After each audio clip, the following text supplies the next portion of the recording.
Should we get started? To say hi to everyone. Great. I would like to say hi to everyone once again. Hi, everyone. You can, of course, continue to say hi to everyone else who is here as a part of this webinar today, and to me, to Vinod, in the chat window. And of course, you seem to know how the chat operates already, so that's great.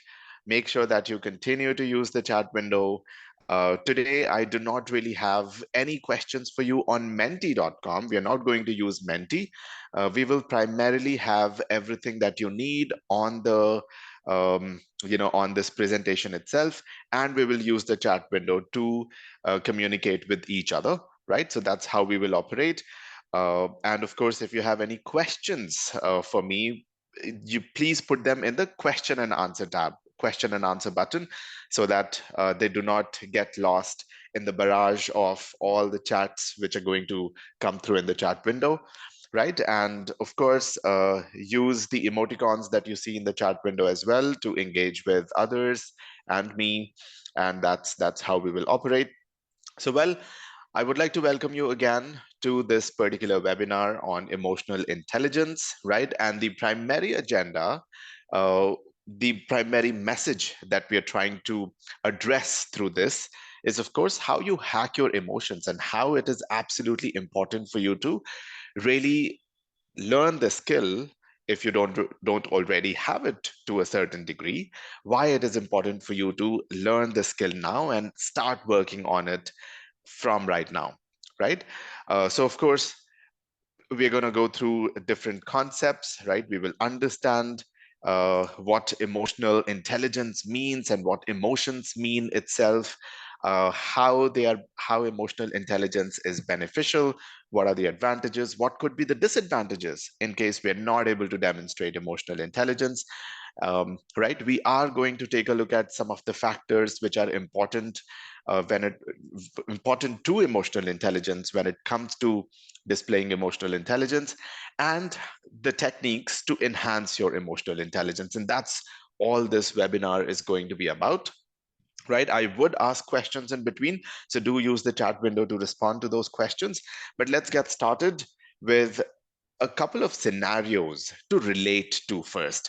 Now, I have two scenarios for you, and these are maybe a bit exaggerated scenarios, but just like these, there are many small to big situations and daily rather cases that we go through where emotions either take over us or we take over them, right? So let's understand this. So first, we are going to take a look at Rahul's case.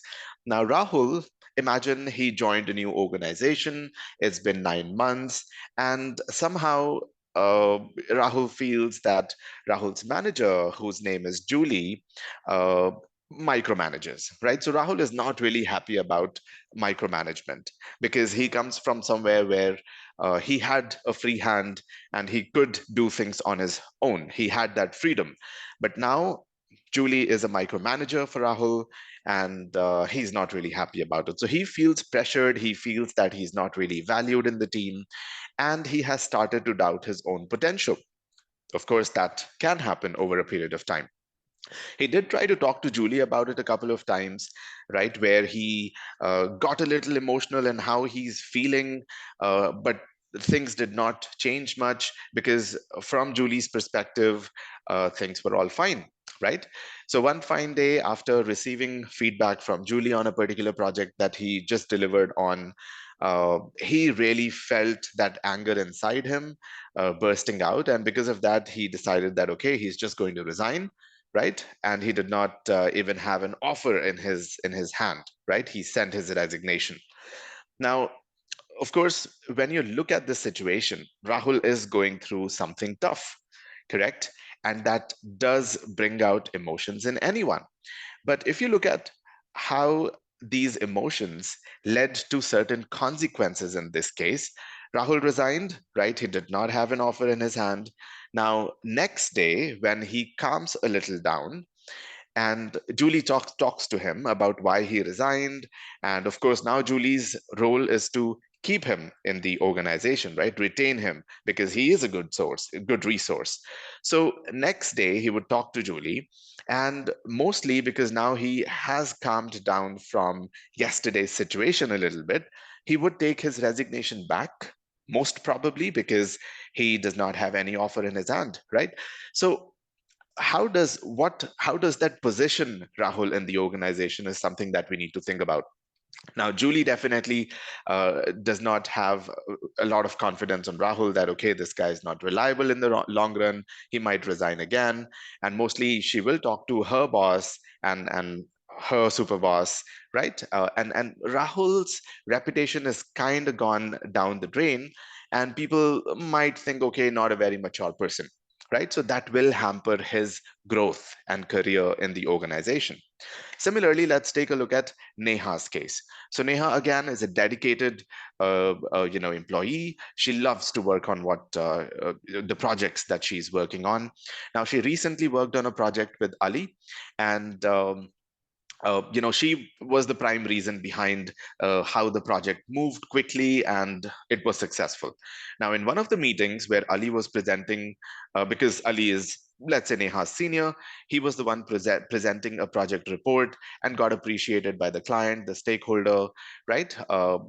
And probably he did not really mention Neha's contribution there on that meeting. Now, Neha did not like that. And she spoke to the other team members about how she felt and how Ali took credit for others' work, and mostly turned into some gossip among the team members. And that kind of built up that anger, the emotions in her, right? That bottled up. Now, in the next team meeting, she couldn't control and lashed out at Ali in front of their common manager, right? Their boss. Now, if you think about it, of course, again, maybe Ali did, you know, he had a part to play in this, right? But how Neha reacted in that team meeting, instead of maybe talking to Ali separately one on one, talking to their manager one on one, right? And discussing the situation, the scenario in a very mature manner, right? She had that outburst in the meeting. Now everyone's thinking, hey, what's up with her? The boss is definitely going to have that negative impression that this situation builds, right? So that's how, and trust me, these are a couple of real situations that I have picked up from my experiences working at different places, right? So uh, and in fact, I would like to ask you guys, have you gone through something like this before, or have you seen your colleagues or people you work with falling into such emotional situations, right? And do you agree that it impacts them negatively? Correct. And that's why we need to make sure that we understand what emotional intelligence is, right? Because these are just some couple of big examples, but it starts from very basic stuff, right? Let's say you're talking to your colleague about who's going to do what, small tasks, right? And maybe you do not like the attitude with which your colleague asked you to do something. And you might respond back in a way that starts a conflict, and that's going to continue for quite some time. No one is going to achieve any results, right? So that's another small example where it works. Now let's say you are the manager, you are the boss, you have 5 people working under you.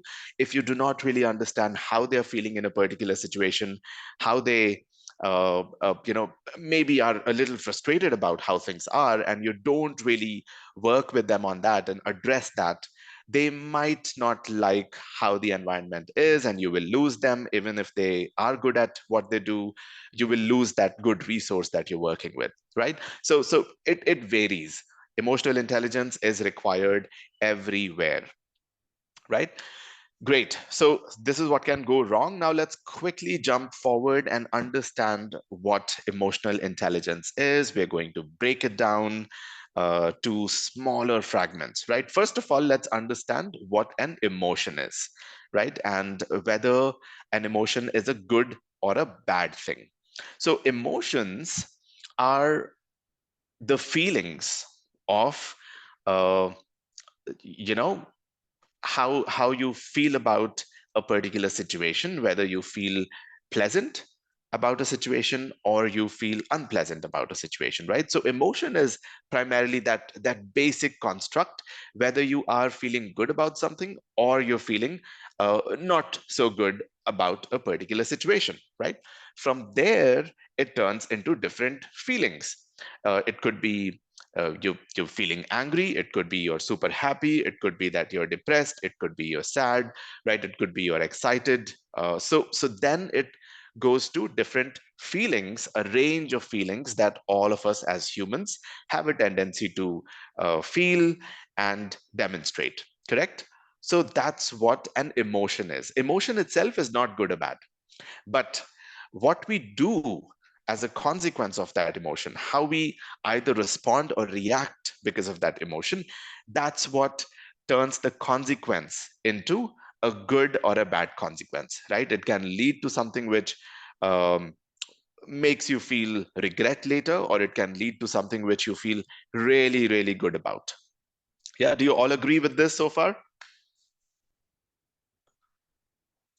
Yes, perfect. Now, the key is, and emotional intelligence is all about to understand your emotions, to understand how you are feeling about a particular situation and why you might be feeling that particular way, right? And also recognize and understand the emotions of the others and work upon how you want to address those emotions, correct? Because you need to build the relationships. So that's what emotional intelligence is in short. And of course, we need emotional intelligence so you control your emotions instead of your emotions controlling you, because if that happens, you know you're not going to reach anywhere in your career in terms of growth. Perfect. Okay. Now, uh, emotional intelligence is also referred to as emotional quotient. So emotional quotient and emotional intelligence are, uh, two terms used interchangeably. They are one and the same. Now, emotional quotient and intelligence quotient are not the same, right? So that's another thing that you need to keep in mind. Intelligence quotient is maybe, it's primarily to do with how someone's knowledge helps that person to maybe fix a problem quickly, how they really comprehend a particular situation, right? Complex situations, how do they solve things? So though that's intelligence quotient, but emotional quotient is more to do with understanding of the feelings of humans. Okay, so from here, let's quickly see what are the benefits of emotional intelligence. So of course, as you saw, if you do not demonstrate emotional intelligence, emotional maturity, it can lead to difficult situations, right? It has its own disadvantages. Similarly, if you are able to demonstrate it, there are multitude benefits, right? So first of all, you would be able to express yourself clearly in different situations, right? Let's say you feel that anger is building up inside you, you're frustrated about something, but if you know where that's coming from, and if you are able to take care of it by taking a couple of minutes, right, you would be able to still express yourself clearly without your anger letting take over, right? Similarly, you avoid confusions, you avoid any conflicts when you have that emotional intelligence, right? It helps you increase your well-being. Definitely your stress level comes down, so your work life balance is much better. You can overcome difficult situations with emotional intelligence, and it is one of those key skills when it comes to interpersonal skills. This is where it starts from, right? When you have emotional intelligence, it will contribute to your communication, it will contribute to your leadership, management, right? All of that, influencing negotiations. So this is where it starts from. Now, it also helps you build that mutual communication and respect between two people, right? It helps you say the right things at the right time, and that's what really makes you a leader, right? That's what emotional intelligence is, and it helps you build that resiliency so that you get over the difficult times, being like a Buddha, right? Being that calm guy, and everybody says that, all right, what's up with this guy? I mean, he's always so calm, always so cool. I've never seen him get angry or her angry, right? And that's what emotional intelligence is all about. So, well, at this point, let's quickly run an assessment for you. And for this, I have a video right? And I would request all of you to be ready with a pen and paper. You have 10 statements or questions that you will have to rate, through this exercise. And at the end, we are again going to sum up your scores and see where you stand in terms of your emotional intelligence and how much you need to work on it. Now, for each statement, it's a video again. So for each statement, you would have 10 seconds to choose your rating. And remember, whatever comes to your mind, the first, that is usually the most correct answer, right? So you would have the rating scale from never to almost always, from 1 to 4, and you need to do that rating. So give me a yes in the chat window if you are ready for the assessment. Perfect. Great. 10 statements, 10 answers, and then we will sum it up. So I'm going to play the video now, and there you go.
All right.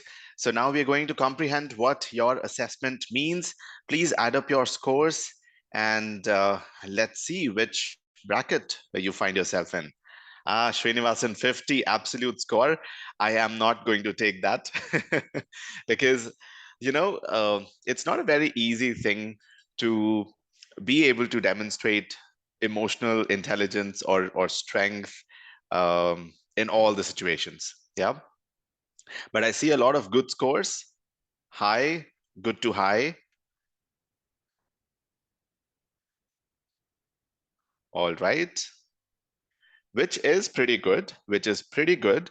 But as I said, we should continue to reflect upon all the different areas, when it comes to whether we are listening to people, how we are responding to them, right? And make sure that you continue to build upon this, make sure that you continue to build the relationships, correct? And that's what's going to help you grow in any environment. Yeah. Okay, Maruti, I see that you have mentioned 4. Okay, maybe that meant 40. All right, but good scores, good scores. Thank you for sharing them. Right, but again, as I said, do a self-reflection so that, oh, perfect. Okay, good point. Well, it just means if your score is low, there is quite a lot of work that you need to do to build emotional intelligence. If your score is already good to high, which is great, but I would say that gives us an opportunity to really reflect upon whether we have answered those questions correctly. I'm not saying that you cannot score high, but usually we have these pitfalls where we feel we are doing something right, but then others might not be looking at us that way. correct? And that's where the perspectives come into picture. And we're going to take a look at that. I have a beautiful story to share with you today, which will help us understand how perspectives work. But great, good point. That was a good quick check to start with, right? Let's move ahead from here then, and let's take a look at how emotions work, and we will understand and decode the process, right? And this we're gonna do through a story again. Very common story. We're not going to relate this to workplace. Imagine you're traveling to work, you're driving your car, and then there is, of course, there is, another car in front of you. And if you're in a place like Bangalore, you know how the traffic is. Now, you are right behind this car. Of course, there's a little bit of gap between you two. And then you see that, there's nothing in front of this car, but then this guy suddenly braked. Okay, and you were about to hit him, about to dash into his car. How would you feel? Don't we feel angry usually, right? Of course, first things that come out of your mouth are bad words, swearing words. You feel furious, right? And that's the immediate reaction.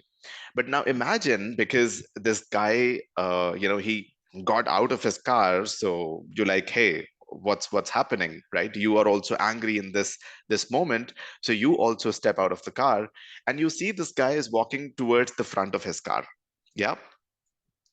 So well, let me bring this to now. So you see that this guy is walking in front of this car, and you're also out of your car now. And then you see that, he bends down and picks up a small puppy from the road. Correct? How do you feel now?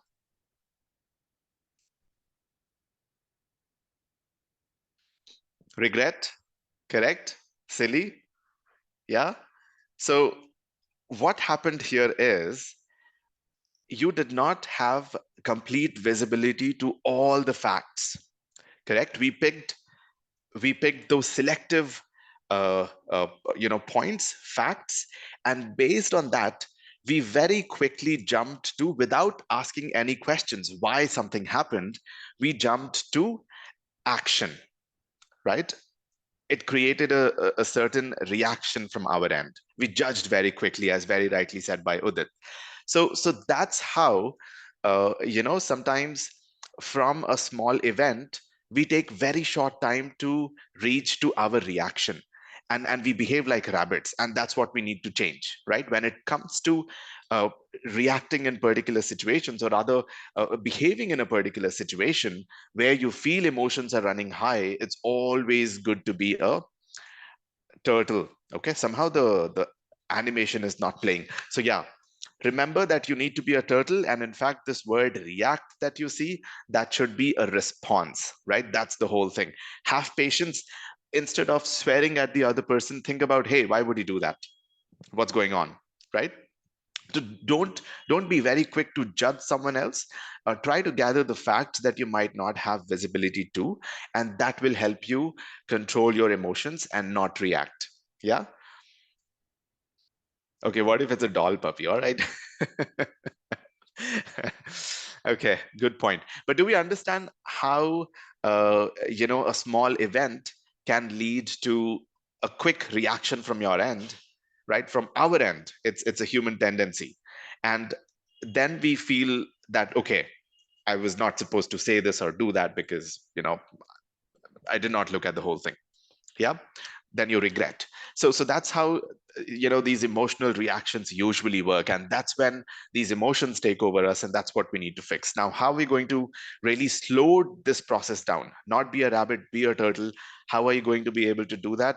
Of course, it's a practice, it takes time, and it has two different angles to it. Yeah. So you need to look at your internal aspects, and then you need to also look at the external aspects.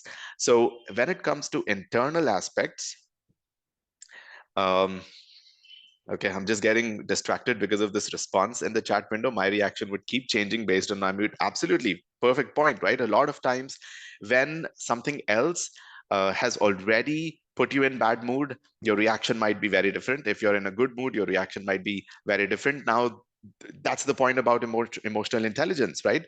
If you have already gone through something because of which you're not in a good mood, you also need to learn how to control that and not replicate the same mood in all the situations. That's also emotional intelligence. Yep. Okay, perfect. So talking about internal and external, right? When it comes to internal aspects that we need to look at for emotional intelligence, is one is self-awareness, second is self-management. So as we looked at earlier, you need to be aware of your emotions. That's what self-awareness is all about. And then based on what you have understood about yourself, you need to learn how to manage those emotions and those reactions, those behaviors that you end up demonstrating because of your emotions, right? So that's what goes into internal aspects of emotional intelligence. Now, external factors, that's where your social awareness comes into picture. Now, what's social awareness? How much do you know about people around you, right? So let's say you work in a team of 5 people. How much do you know about those 5 people? How much do you know, uh, their working styles? Maybe someone likes a fast-paced environment, right?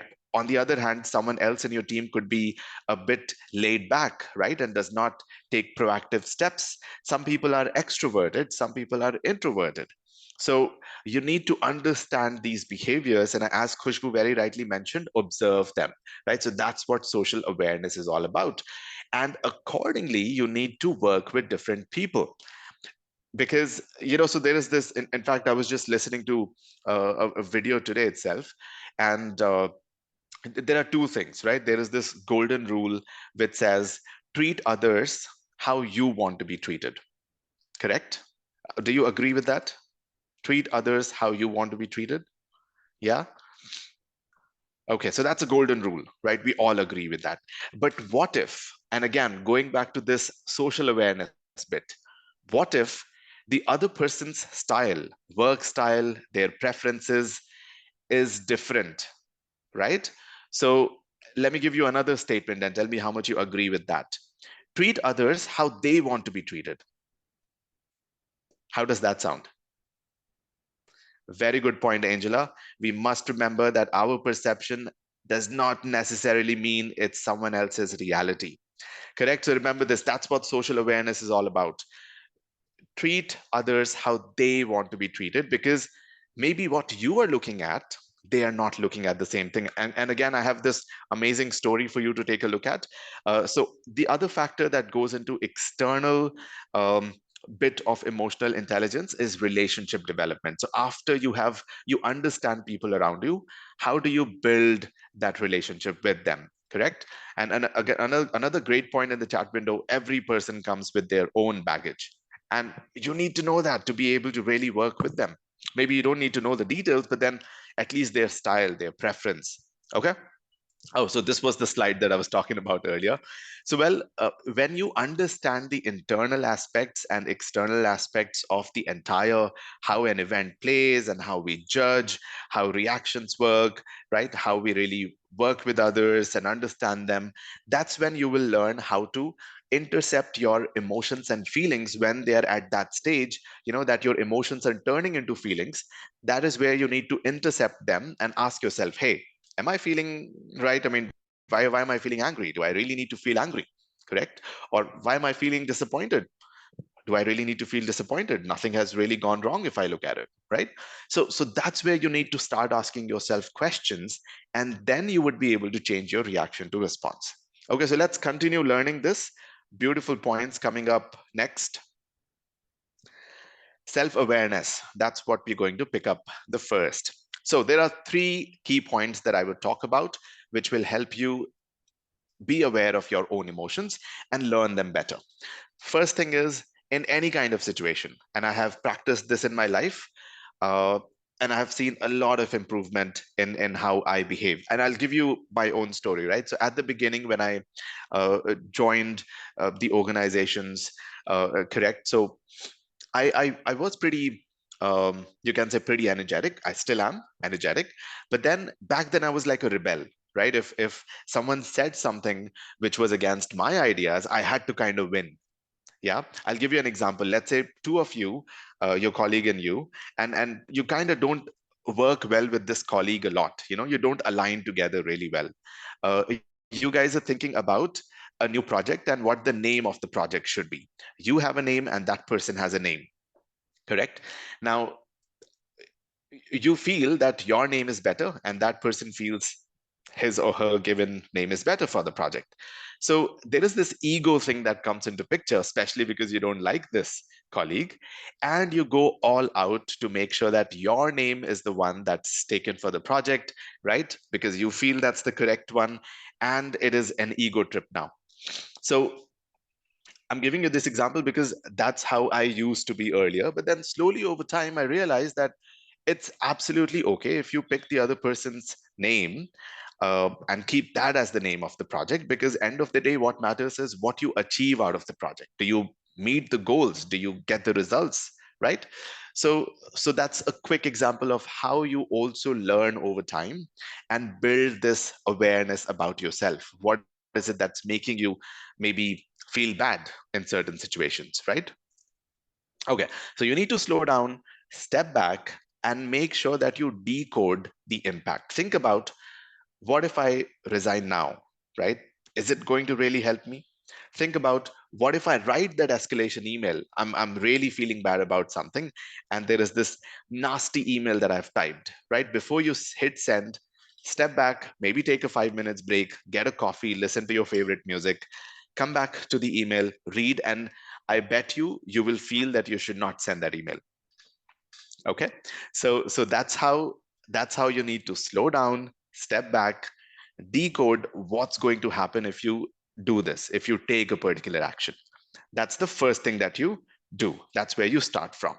Now, the second thing that you need to do is reflect frequently, especially after a challenging situation. So every time, and this applies good to smallest of the things, right? So let's say you had a conversation with your boss in the morning, and you were presenting an idea to your boss, and you got some feedback which you did not really like, right? And maybe in that moment, you either, depending on what your preference is, whether you're introverted or extroverted, you either kind of uh, got a bit intense with your idea while you were presenting to him or her and tried to prove your point, or you went silent and you just accepted what your boss had to say.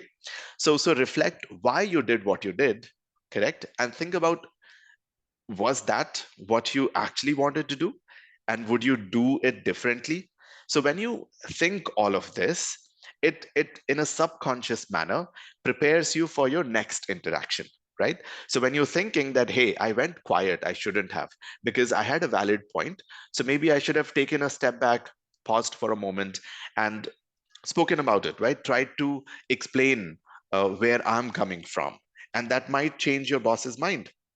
So next time you would actually take a step to do that. Yeah. And that's a very important point. Listen calmly to the other person before you end up reacting with what you have to say. Correct. And maybe try to understand their perspective. Think about, hey, so you're giving me that feedback because I feel this is where you're coming from, right? Get their confirmation. And then once you have understood where they're coming from, you would be able to put across your thought better. You would say, okay, I get it. I totally agree with that, but this is where I'm coming from, right? And then you can explain what you had to say. So that's how you need to reflect so that you prepare yourself better for any such interaction the next time. Identify your triggers. Think about what ticks you, right? Think about what makes you angry. So maybe there is this colleague in your team who is pretty dominating, right? Maybe there is this friend in your friends group who is very talkative and you don't like that, right? So every time something happens that triggers you, because this person either starts to give you orders, instructions, right? Or maybe this friend of yours just keeps talking. So that's your trigger. This is what triggers you to make, to feel disappointed, to feel angry, to feel frustrated. So once you start to identify your triggers, you would ask yourself this question: why am I behaving this way?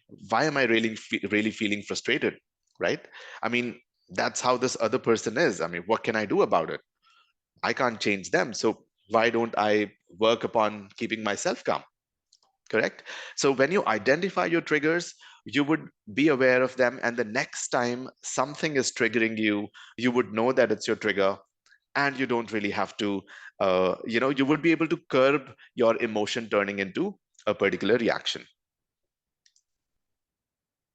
Okay.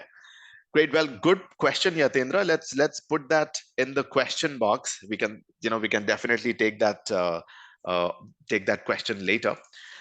All right. Now let's quickly take a look at ABCDE model. And again, acronyms are easier to remember. So maybe this is the stepwise process that you can follow to self-manage after self-awareness, right? So once there is an event that has happened, activating event, right, from there, you actually, based on your beliefs, based on your thoughts, based on what emotions are actually being triggered, right, that's your step two. And then from there, you react, correct? So your response, uh, when you respond, that leads to certain consequence. So that's step number C. And then from there, what you need to do is, that's where you need to bring in the D and E aspect. A, B, C, bring the D aspect, right? Disruptive thought. Before you actually take action, think about, hey, if I say this, would it make sense? I mean, would it be the right thing to do in this moment? Would I be able to achieve what I want to achieve from this, right? So when you bring in that disruptive thought, the question, you would be able to change the impact, change the effect of your action, change your action itself, make it better in the way you're responding, and that's going to have a different impact in the overall situation. So remember A, B, C, D, E, and what you need to do is, when you are going from A to B to a C, bring in the disruptive thought, think about, why am I doing this? Do I need to? And then change your action, right? So that will change the effect and the impact as well. Great. So, well, it is time now to take a look at this story that I have been talking about. It's called Cookie Thief. I'm going to play this video. Listen to it carefully. I will pause it in between, and I will ask you what you think about it. Yep. So let's go ahead. A man was waiting at an airport for a long-distance flight. His flight was delayed, and so he had a little spare time. He saw a deal on some cookies and thought he should treat himself. He bought quite a few cookies because he thought it might be quite a long delay. He took a seat near a man and started to read the magazine he also picked up earlier. He exchanged a glance with the other man and then tried to avoid eye contact as he went back to reading. While he was engrossed in his magazine, he happened to see that the man sitting beside him boldly grabbed a cookie from the container. He initially ignored the incident to avoid a scene. He grabbed a cookie himself and went back to his magazine. But the man seemed to have enjoyed the cookie so much, he took another one and started eating it too. This continued for a while, and with each passing moment, he began to get more and more irritated. Every time he took a cookie, so did the other man. When the last cookie was left, the man nervously took that cookie and broke it in half. He offered the other to the man and smiled. The man took the cookie and could not believe the other man's nerve. He was thinking in his head, how ungrateful could that man be? The other man then left and took the container with him. This guy couldn't believe what had just happened. He was relieved when his flight was called. Okay, so if you were this man, you just bought the cookies, you're at the table, right? Someone else is picking cookies from your box and eating. How would you feel?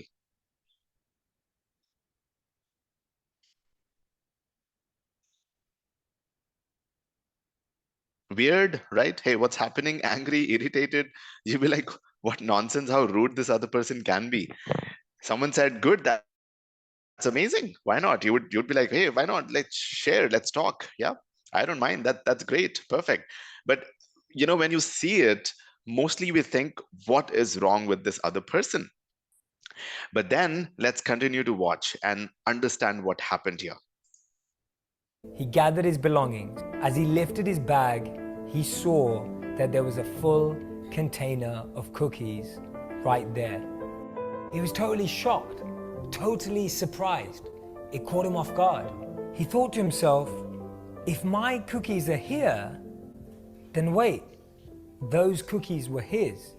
The other man had shared his cookies whilst he was thinking he was the one doing the sharing. Whilst he was angry and irritated, the other man was being generous and kind. He felt so bad for what had happened, but he couldn't find the other man anywhere and didn't know how to apologize. Right. So, well, this story, it's a beautiful story of a cookie thief. In fact, it's a poem. It's a pretty old poem, which has been converted to various forms of stories. But this gives you the entire perspective of emotional intelligence, right? So it talks about how people have different perspectives, and when you do not have all the facts with you, you might be looking at something wrong. Your inference, what you have, concluded as maybe from the events that you're looking at, could be entirely different from what the actual reality is, what the actual truth is. Correct. And then you're also looking at two different ways of reaction. Now, this man, he thought the other guy was eating his cookies, and the other man thought this guy was eating his cookies, right? But you see two different reactions. This guy was getting irritated. He was like, what the hell is wrong with this dude? And the other guy was very happy and also shared the last cookie with this guy. Correct? So, a very good point, Khushbu, again. No sudden reaction. Think about, hey, what's happening? Maybe look around, talk to the other guy. If I'm not mistaken, is that my box? Right? And talk about it. And then you'll get to know that no, it's that other person's box, right? So it's very important to ask questions. It's very important to pause first, ask questions, and then gather all the facts. Think about, do I know everything that I need to know before you really decide something, before you really conclude something? Yeah. And you could have created a really good friend. So perfect. Now that's what self-management is all about, right? Okay, let's move ahead from here. Great. Let's look at a few points. And now we are going to focus particularly on stressful situations and how you can slow down your reactions in those stressful situations. So first thing that you can do is identify the emotional reaction. Identify whether you're feeling angry, whether you're feeling frustrated, whether you're feeling irritated. Then remove yourself from the situation. You can, just say that, maybe not all the situations will allow you to be away for like a day or 4 hours or 1 hour. Just say, hey, can I take a quick 2 minutes, walk out, and that would be enough for you to think about what's happening, because you identify, I'm feeling angry right now, right? I'm feeling a little frustrated. So you walk out, move away from that situation for just 2-3 minutes, and that will give you good enough time to do some check, right? You would be able to ask yourself question. You would be able to understand whether you have all the facts with you, right? So that will give you some time to recover from that emotion which is picking up and is going to convert into a bad reaction. Challenge your thoughts. Ask yourself questions. Why is this person saying this? Why is this person doing that? Is there something which I'm not looking at? Is there something that I don't understand? Right? So you ask these questions, and then you would be able to respond better. Just like that email, which you did not hit enter on, which you did not send, you took a break and came back, and now you want to rephrase it. Similarly, in these situations, when you take a small 1 to 5 minutes break, go back, you would be better prepared to respond instead of reacting. Yeah. And as Yatyendra said, it needs a lot of practice. It is not that you would be able to fix it overnight. You need to practice it every day, because these are not some of the things which are taught to us in our school. Correct? No one really teaches these things to us unless you have picked it up from your parents, maybe. Correct? Okay, perfect. Now, also, let's look at how we can broaden our perspective, because perspective is something which is important, right? If you are looking at a situation from your narrow perspective, you are definitely going to react. You're not going to get it right. You need to broaden your perspective. You need to understand, why is this other person doing this? Correct? Or why is this other person saying this? So for that, seek out different points of view. And this you don't need to do maybe in that particular situation. Do this all the time. Let's say your colleague said something yesterday which you felt a little weird about. Maybe you're not looking at the whole picture. Ask them why they said that. Maybe you said something, right, to your colleague, and then the reaction was weird. So ask them what they felt about it, what they thought that you were doing. So that will help you understand different points of views. Do this with your friends. correct? Because a lot of times friends also end up fighting because of the points of view, right? The perspectives, because they're not looking at what the other person is seeing.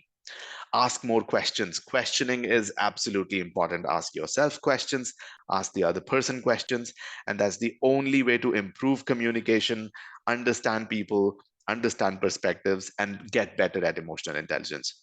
Yeah. Get acquainted with new people. Meeting new people again helps you broaden your perspective.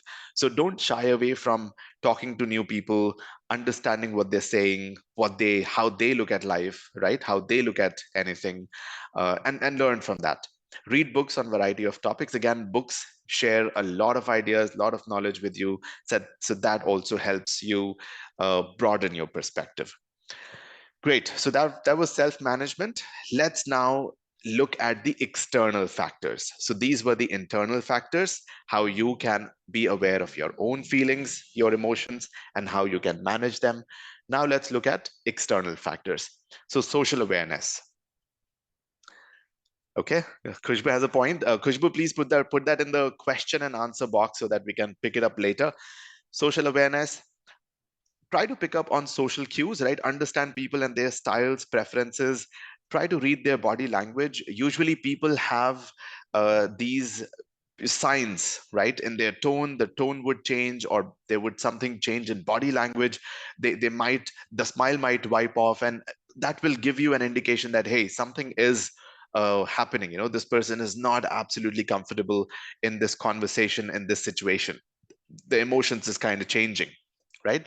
So try to sense that, try to pick up on that, and then communicate very clearly, focusing on how and why something is going on. And also when you're thinking about someone else's how and why, right? Focus on how and why instead of what. So instead of thinking what someone did, think about why someone would have done that, or how they did it. So focus on how it was done instead of what they did. Okay, same goes for you. uh, Now, also focus on the unconscious communication, which is driven by thoughts, feelings, and moods. And this is a point that we spoke of earlier. If something happened earlier in the day because of which your mood is not good, make sure that you're aware of that fact and don't let it, in a subconscious way, affect your rest of the day. Right? So do something which helps you feel better. Talk to someone that helps you feel better, but move over that and do not replicate that same mood in all the other conversations. Active listening is also very important, right? So not just listening through your ears, also make sure that you are capturing or picking up cues from body language. Again, when it comes to listening, there are a couple of different types of listening, right? You either listen to affirm, where you're just trying to agree with the other person and you have your response ready before they're done talking. Second, you are listening to, defend. So someone else is saying something which you don't agree with. So you are justifying your point and you're not really listening to what they're saying. And the third one is listening to discover. This is where you're actually listening to their ideas, their thoughts. You're asking questions, more questions to understand them. And then go back to your perspective. Okay, perfect. So listening is absolutely important to help you maintain that dynamics in the relationship, to make sure that there's that understanding. Now let's move on to a very big factor when it comes to external cues, picking up social cues and social awareness, which is empathy. So I have this amazing video to explain empathy, and then we will also take a look at a few points that the video talks about and break them down further. So, yep, watch this video. So what is empathy, and why is it very different than sympathy? Empathy fuels connection. Sympathy drives disconnection. Empathy, it's very interesting. Teresa Wiseman is a nursing scholar who studied professions, very diverse professions where empathy is relevant, and came up with 4 qualities of empathy. Perspective taking, the ability to take the perspective of another person or recognize their perspective as their truth. Staying out of judgment, not easy when you enjoy it as much as most of us do. Recognizing emotion in other people and then communicating that. Okay, Yatendra, there is sound. Others, do you hear the video? Okay, Yatendra, I would request you to rejoin. And for the rest of you, I will continue to play. Oh, there could be a lag. All right. Empathy is feeling with people. And to me, I always think of empathy as this kind of sacred space when someone's kind of in a deep hole and they shout out from the bottom and they say, I'm stuck, it's dark, I'm overwhelmed. And then we look and we say, hey, you can climb down. I know what it's like down here, and you're not alone. Sympathy is, ooh, it's bad, no. You want a sandwich? Empathy is a choice, and it's a vulnerable choice, because in order to connect with you, I have to connect with something in myself that knows that feeling. Rarely, if ever, does an empathic response begin with "at least." Yeah. And we do it all the time. Because you know what? Someone just shared something with us that's incredibly painful, and we're trying to silver lining it. I don't think that's a verb, but I'm using it as one. We're trying to put the silver lining around it. So, I had a miscarriage. Oh, at least you know you can get pregnant. I think my marriage is falling apart. At least you have a marriage. John's getting kicked out of school. At least Sarah is an A student. But one of the things we do sometimes in the face of very difficult conversations is we try to make things better. If I share something with you that's very difficult, I'd rather you say, I don't even know what to say right now, I'm just so glad you told me. Because the truth is, rarely can a response make something better. What makes something better is connection. How did you like that video? Did it make sense? Yes. So I'll give you a couple of examples from our daily life when it comes to empathy and sympathy to also break it down and understand what the difference is. Imagine, and of course, if you're a boss, you need to really think about this, right? Imagine you go to your boss and there was something that you had to complete yesterday, but you could not because there is so much happening. Everything is urgent. You're working on 10 different things, so you could not finish it. Now, the next day, your boss is asking you, hey, why did we not finish this? And you're trying to tell your boss that it took some time, and there was so much going on. I had to respond to something else urgent, and I could not really pick it up again. Correct? Now, your boss might say, what took so much time, right? It just takes 2 minutes. What is there to do? Correct? So that is definitely not empathy. And that's not even sympathy. Well, when you say, that's all right, it's going to be okay, that is just sympathy. Correct? Uh, so when you actually just say, all right, I hear you. Is there something that we can do together to make it better? That's when you're moving towards empathy. I'll give you another example. Let's say you are, maybe you get a call from your friend, and your friend is crying, saying that, hey, I just, she or he broke up with me, and I'm really sad, and I'm feeling really bad. Now, if this friend who's called you is not a very close friend to you, for them you're a close friend, but to them they're not, right? So what you're going to tell them is, hey, don't worry, it's going to be fine, take some time off, you'll find someone else better, and la la la la la. So you'll give them all the various reasons to try to make them feel better, right? So that's not what empathy is. It is sympathy. Correct? But imagine if this person who called you is your closest friend. You can die for them. What are you going to do? You would mostly say, hold on, I'm coming there right now. You go to them, right? You meet them. If it's boys, you mostly would take your friend to a pub to make them feel better. If it's girls, mostly you would guys go shopping to make your friend feel better. And maybe you will try to talk things through and make things work again, or maybe help this guy move on by being with them, right? And not really saying, hey, don't worry, it's going to be all right and all that. You would be there helping them out.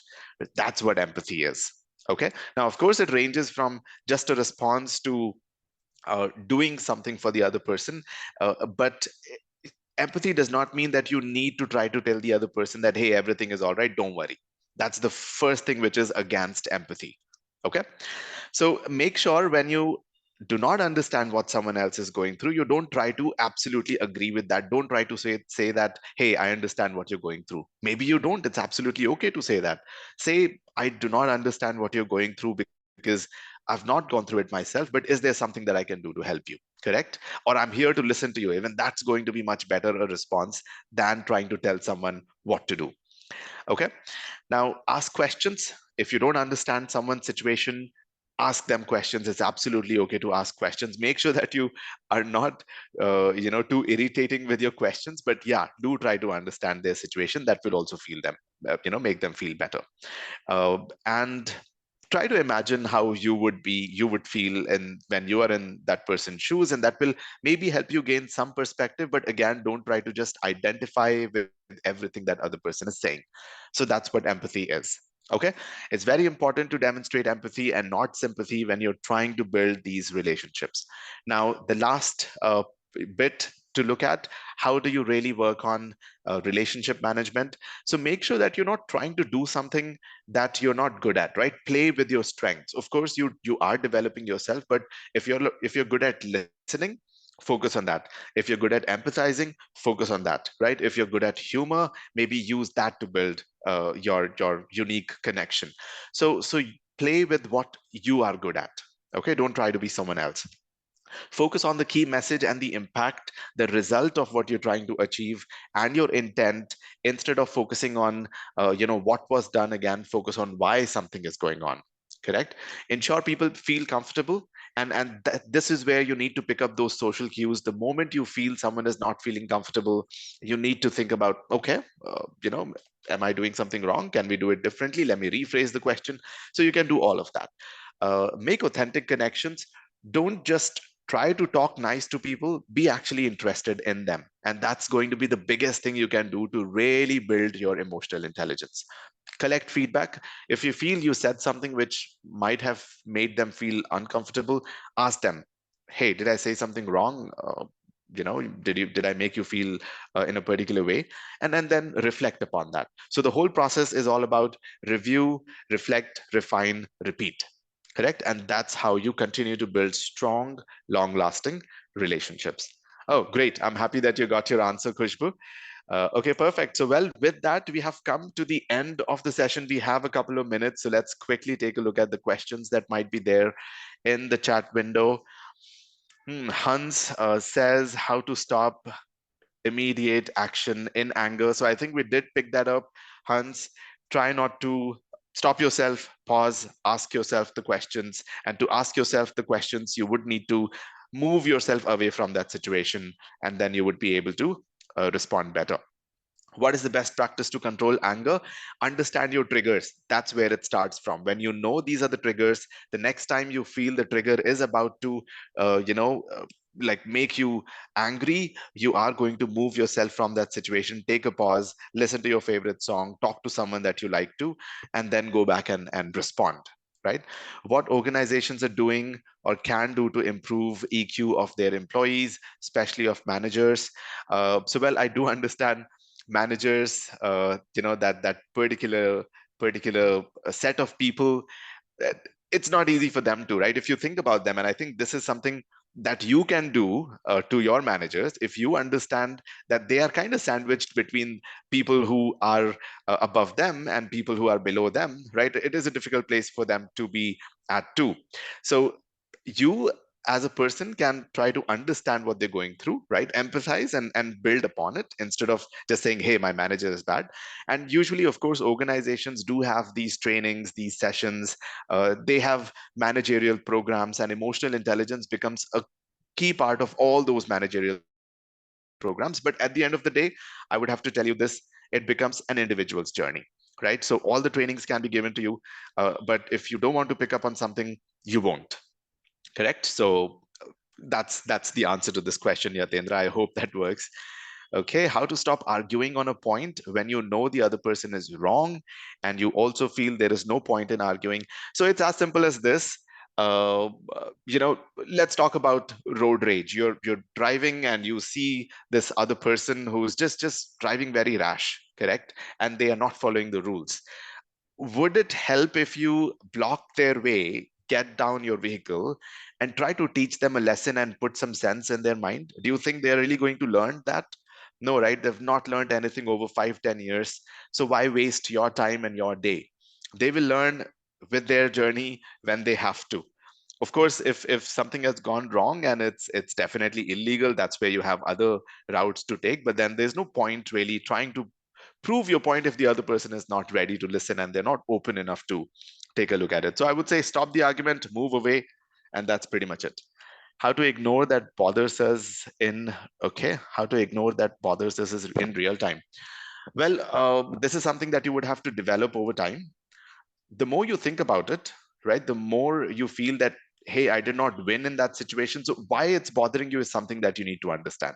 Maybe because you were not able to prove your point, maybe because it's the ego, maybe because you know there would be some of the one of these reasons because of which you're feeling bothered. So you need to think about, why am I feeling bothered about it, right? What's changing? Nothing's going to change. It's things are going to be fine. Okay, how do we use emotional intelligence in negotiation? uh, well, understanding the other person, empathizing, that is the key point. Listening, you do these three things in combination, you would be able to go back with a response that the other person would absolutely agree with. Of course, it's an art and science as well, so you would need to build upon it. But yeah. Okay, let's just take a look at the last couple of questions. Suhas, what to do about the emotions or reactions which come out based on the authority of the person? I think we did discuss this. Authority of the person, again, they have the authority, right? If you just try to be a rebel and try to fight it out, it's not really going to work in your favor. So you need to slowly work upon it, right? And I would say, and I've done this in the past, when you're working with your boss, maybe who has these peculiar characters that you don't like, uh, slowly try to change their perspective about you, gain their trust, make sure that you become a part of the key discussions that happen, and that way you would be able to influence them, right, in a subtle way, and maybe change that attitude slowly. I would take that longer route, because I know direct confrontations with authority, especially if they're not open to listen to things, they don't work. Okay, authority person can't express on him, but express on family or near person.